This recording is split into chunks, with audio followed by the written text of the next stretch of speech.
Zeina Abirached est autrice de bande dessinée. Née à Beyrouth en 1981, en pleine guerre du Liban, elle raconte la ville de ses origines dans ses livres.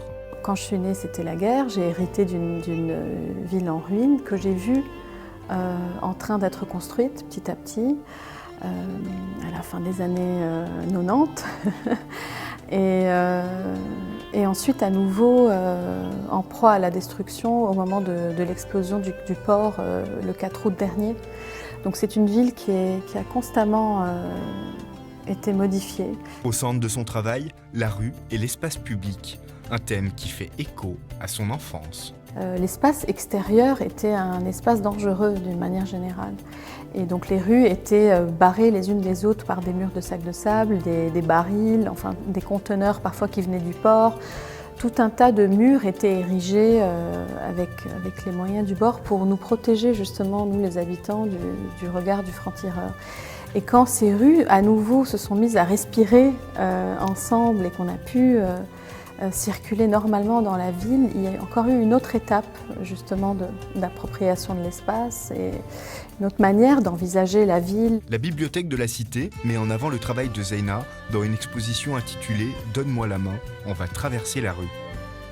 Les sonorités du Liban se mêlent aux illustrations de l'artiste pour nous emmener au cœur de Beyrouth.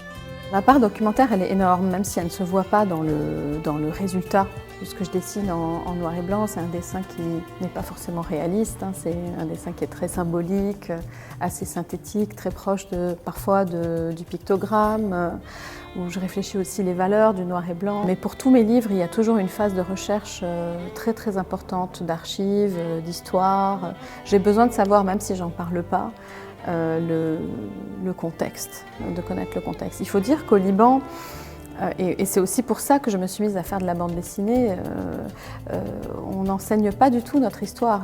Dans les livres scolaires, le programme d'histoire s'arrête en 1975.